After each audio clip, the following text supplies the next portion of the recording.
Okay, chat, gather around because I'm about to drop the lore of the most underrated rom-com of the season.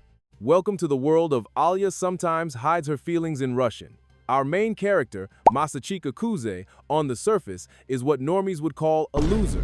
A weeb with zero aura, low dopamine, and a chronic addiction to afternoon naps. Basically, a living manifesto of single-room culture. But then, one day, a new student transfers into his class, and not just any student, Alisa Mikhailovna Kuju. Half Russian, half Japanese, 100% main character energy. We're talking ethereal beauty, straight, as without even trying, and enough athletic talent to make the varsity teams look like a bunch of NPCs fighting for second place. To top it all off, she just got appointed as the new student council treasurer. Girl boss era, unlocked and speed running. As she walks through the yard, the sea of students literally parts for her. You can hear the collective simping in the background, but then an NPC we'll call Ando tries to shoot his shot. This guy has the audacity of a privileged child and the riz of a wet noodle. He blocks her path, drops the classic "your sister told me about you" line, and asks her out. Alisa?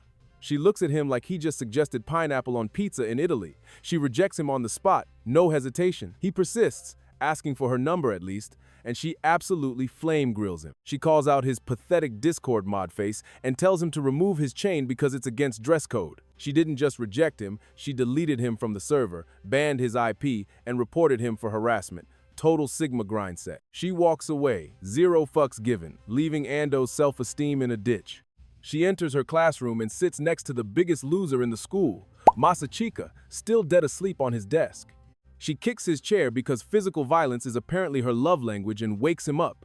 "Was your pathetic ass watching anime all night again?" she asks. Now, any normal person would be embarrassed. But Masachika? This man has no shame. He looks her dead in the eye with the confidence of a CEO giving a keynote and says, "Anime is an art form of the gods. Don't disrespect it. It's helped countless guys escape the crushing loneliness of existence." He then starts yapping about getting into a Twitter war with a neckbeard over whether lolis are legal or not. Alisa's brain just blue screens. She tries to process the cringe, but it's too powerful. She turns away, but then he yawns, and she whispers something under her breath. In Russian, she immediately catches herself and gets embarrassed. "It was nothing," she says, but plot twist, Masachika heard her, and he understood. Flashback, when he was a kid, a Russian girl moved into his neighborhood. They were besties, and he picked up the language from her. So yeah, this loser weeb secretly speaks fluent Russian. He knows that what Alisa actually said was that his yawn was cute.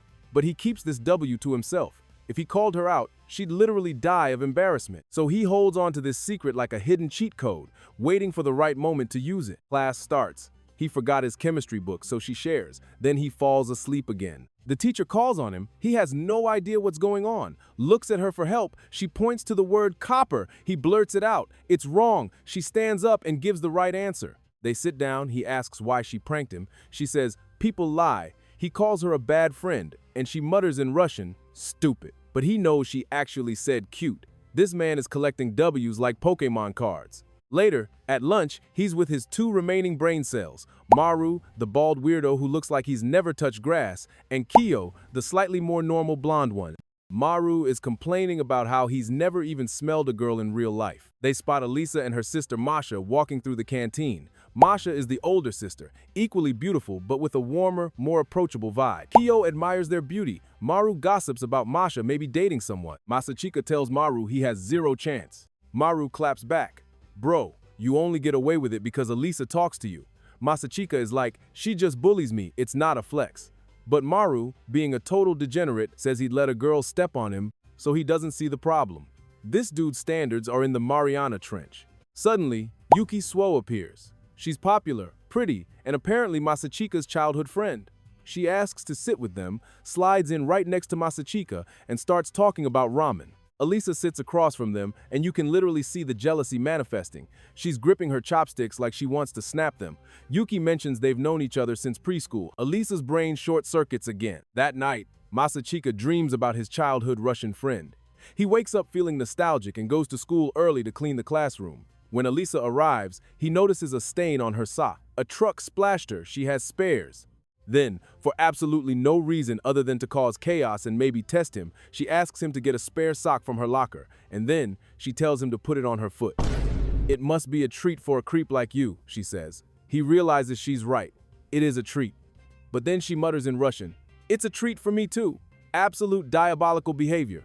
Masachika, now questioning if she's a secret exhibitionist, gets on his knees to help. He accidentally touches her thigh, and she reacts like she's been tased Ronda Rousey kick to the face. He's on the floor, unconscious. Later, he's texting his League of Legends squad about possibly developing a foot fetish when he sees Alisa still looking mad. He apologizes. She says it was her fault, they make up, he buys her favorite cola. She takes a sip and in Russian asks if he wants one. He chickens out, pretending not to understand. She smiles, thinking she's safe, while he's just standing there holding the ultimate W. One day, Masachika gets roped into helping Yuki clean the student council room.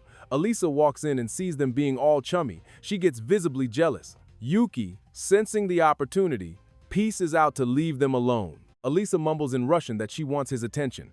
Masachika is just confused by this girl's thirst levels. Then Ken, the student council president, walks in. Tall, handsome, charismatic, total glow-up story coming soon. He invites everyone to dinner. After dinner, Masachika walks Alisa home. When he gets home, he finds Yuki sprawled on the couch. And then the bombshell drops. Yuki is his actual sister. She's been pretending to be his love interest to make Alisa jealous. This girl is playing 4D chess while everyone else is playing checkers. Next day, Yuki drags him to the mall. They run into Alisa, who is definitely not stalking them. Yuki invites her to join them for spicy ramen. Alisa, determined not to lose, agrees despite having zero spice tolerance. They go to this ramen place that looks like it was designed by Satan himself. The broth is red, the warnings are everywhere, and Alisa is visibly terrified. She eats it anyway, trying to act tough. The spice hits her like a truck. She's tearing up, sweating, internally screaming in Russian for help, but externally she's like, delicious. Yuki, being the chaotic gremlin she is, offers her hot sauce. Alisa takes it, she adds it, she eats it, she screams. She runs out of the restaurant. Masachika follows her, finds her at a park, and gets her ice cream. Triple scoop. She's happy now. He asks her again why she wants to be president. She gives a vague answer, but mutters in Russian that she wants him to be her partner. He offers to help her shop for clothes because they're friends. She gets low-key offended, thinking he pities her. Then she comes out in a dress, and he accidentally drops a genuine compliment. It makes you look even prettier than you usually are. She short-circuits. Full-on fashion show commences. Then Yuki shows up, and Alisa's embarrassment levels hit critical mass. That night, Alisa is moping at home. Her sister Masha clocks it immediately. Something happened, didn't it? Alisa tries to play it cool, but Masha isn't buying it. She asks if she likes him. Alisa denies it. Masha smiles. This triggers the biggest flashback of the series. 6 years ago in Russia, young Alisa, already a perfectionist, is doing a group project with friends. She plans everything meticulously, divides the work, and does her part perfectly. Her friends do nothing. She confronts them, they tell her to chill, she refuses, they argue, and she ends up doing the entire project alone. They lose to another group. She walks home crying, clutching her solo work, and makes a vow, never depend on anyone again. People will always disappoint you. She moves to Japan, transfers to this prestigious school, gives a killer speech at the opening ceremony, and becomes instantly popular. But she's closed off. She sees Masachika for the first time, sleeping in class, and assumes he's just another slacker. But during the school festival, when she's overworking herself alone late at night, he shows up. He's used his social skills to convince everyone to help. The festival is a huge success. He even saves her from some creepy guys by asking her to dance. He showed her that working with people isn't about being let down, it's about lifting each other up. Back to the present, Masha is smiling. Sounds like the start of a beautiful love story. Alisa denies it again. Masha knows better. Next day, Masachika goes to the student council room to cover for Yuki. He meets Masha there. They go shopping for supplies. Masha is chaotic but sweet, buying stuffed toys for the council room. Once back, Ken is not amused, but Ken sees potential in Masachika. He drops his own lore. 2 years ago, he was a fat, insecure loser with no aura. He joined the council because he fell for the vice president, Sarah. He used that motivation to glow up, lose the weight, improve his grades, and become president. Everyone has selfish reasons for joining, he says. That's okay. Masachika is starting to reconsider. Then he hears that Alisa is trying to mediate a fight between the soccer and baseball teams. He goes to check on her. She's failing. They're ignoring her. She's on the verge of tears, feeling alone and incapable. Then she calls out for help, in Russian. Only he understands. He steps in, takes control, and brokers a peace deal using his social skills. He knows the baseball captain is dating the soccer manager, so he uses that connection to make everyone happy. Alisa is impressed. Ken appears, smirking. "So, what's your decision?" Masachika takes a deep breath. "I'll join, but I'm joining to help Alisa become president, not Yuki." Alisa is shocked. Yuki, when she finds out, pretends to be sad but is internally celebrating. Her plan worked perfectly. The next day, a girl named Tan confronts Alisa in the hallway. Tan was Yuki's rival in middle school, a fierce competitor who lost by a small margin. She's pissed that Masachika left Yuki to help a newcomer. She challenges them both to a presidential debate in front of the entire school. Masachika and Alisa prep. Tan is smart, respected, and has connections. One of her friends, a total Gen Z influencer type named Mia, is popular and can sway public opinion. The debate arrives. The auditorium is packed. Tan gives a speech about how student council members should be chosen by teachers based on grades and extracurriculars to weed out lazy slackers. It's a good speech. The crowd claps. Then Alisa steps up.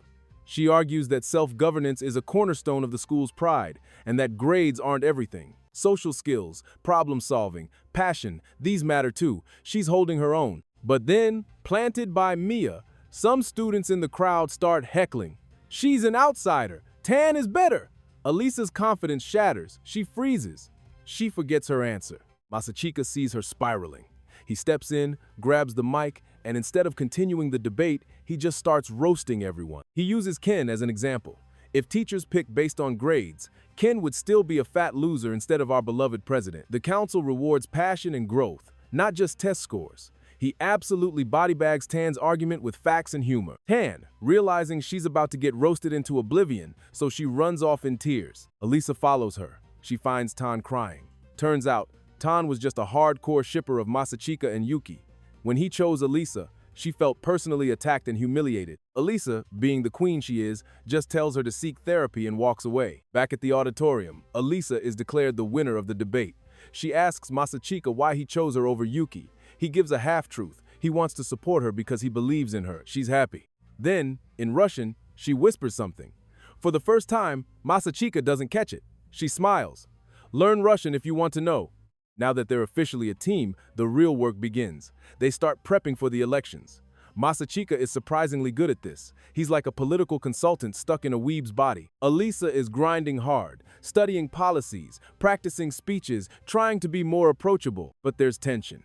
Yuki is still around, being the chaotic wingman sister. She's constantly teasing both of them, pushing them together, then pulling away. Masha is also in the mix, and she's starting to realize that Masachika feels familiar. That childhood friend vibe, it's not just in his head. One day, while working late, Masha hugs him. He feels a wave of nostalgia. She feels it too. She asks for his full name. He tells her. Something clicks in her brain, but she keeps quiet for now. The election campaign is in full swing. Yuki has her own team, led by Ayano, a girl whose family has served Yuki's family for generations. Ayano is serious, dedicated, and sees Masachika's choice as a betrayal of family loyalty. She confronts him, asking if he's forgotten his grandfather's teachings about family being the most important thing. Masachika shuts her down. Yuki is still the most important person to me, but I'm helping Alisa win. That's my final decision. Meanwhile, Alisa is struggling with public perception. People see her as the cold, unapproachable ice princess. Masachika tells her she needs a compelling story, like Ken's glow-up. She needs to show her vulnerable side, her hard work, her journey. She's resistant at first, but eventually agrees. The day of the candidate speeches arrives. The auditorium is packed again. Yuki goes first. She's polished, charismatic, perfect. The crowd loves her. Alisa is backstage, nervous as hell. She's spiraling again, thinking about all her failures, all the times people let her down, all the reasons she's not good enough. Masachika grabs her shoulders. Remember the festival? Remember what you accomplished? You're not alone this time. I'm here. Now go out there and show them who you really are. Alisa walks on stage. She's trembling. She starts talking about her past the group project in Russia, the vow to never depend on anyone, the loneliness of being a perfectionist. She talks about coming to Japan, expecting everyone to be like her, and being disappointed. She talks about the school festival and how one person showed her that working together is better than working alone. He didn't just help me, she says, looking at Masachika. He taught me that it's okay to need people, that depending on others isn't weakness. And that's why I'm here today. Not to be perfect alone, but to be better together. The crowd is silent. Then someone starts clapping. Then another. Then the whole auditorium erupts. And just like this, the first season comes to an end. I hope you guys enjoyed the video. Make sure to subscribe and like. See you next time.